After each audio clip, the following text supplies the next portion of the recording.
behalf of Assam Olympic Association, especially I congratulate Honorable President, Kung Fu Federation of India, Mr. C.R. Rama and his team, and officials, referees for participating in this event from different states of India and my dear players. So, today is one of the remarkable days from Assam Kung Fu Association.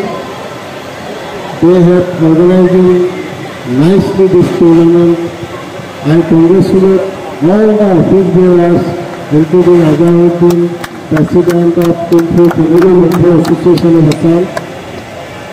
মই আসলতে অসমৰ যিসকল player ইয়াত খেলিছে সকলোকে উদ্দেশ্যে এটা ক'ব বিচাৰোঁ।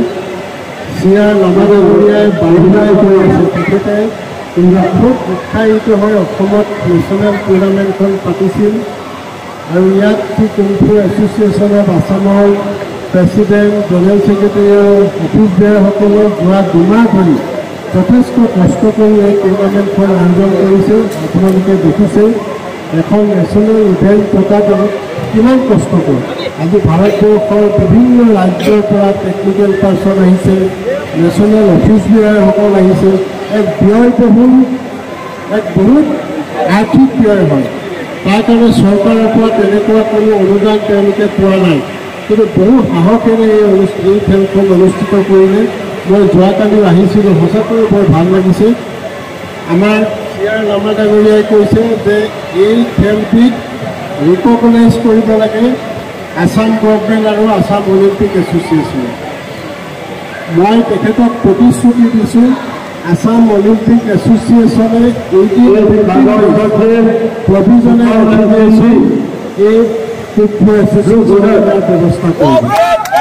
এই কুং ফু এছ'চিয়েশ্যনে এফিলিয়েশ্যন দিয়াৰ লগে লগে ইয়াত যিসকলে আমাৰ আপোনালোকে জানে নেশ্যনেল গেমছত যিসকলে মেডেল পায় অসম চৰকাৰে সকলোৰে কাৰণে চাকৰিৰ ব্যৱস্থা কৰিছে। যোৱাবাৰ আমাৰ 112জন প্লেয়াৰে চাকৰি পাইছে আৰু ইয়াত যিসকল আপোনালোকৰ ইণ্টাৰ ডিষ্ট্ৰিক্ট হ'ব, ইণ্টাৰ ডিষ্ট্ৰিক্টৰ যিসকলে চেম্পিয়ন হ'ব তেওঁলোকক 12,000 টকাৰ স্কলাৰশ্বিপ দিয়া হয় আৰু যিবিলাকে ৰানাৰ্ছ আপ হয় 8,000 টকা দিয়া হয়। গতিকে আছাম অলিম্পিকে এফিলিয়েশ্যন দিয়াৰ লগে লগে প্ৰভিজনেল এফিলিয়েশ্যন আছাম গভৰ্ণমেণ্টে কাৰ্যকৰী কৰিব।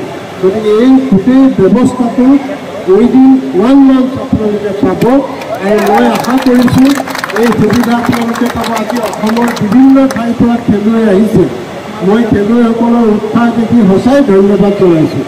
আজি কুং ফু আমি যেতিয়া সৰু আছিলোঁ আমি স্কুলত পঢ়ি থাকোঁতে কুং ফুৰ কথা শুনিছোঁ। কুং ফু মষ্ট পপুলাৰ গেম অসমত ফুটবলৰ আৰু ক্ৰিকেটৰ পিছতে কুং ফু।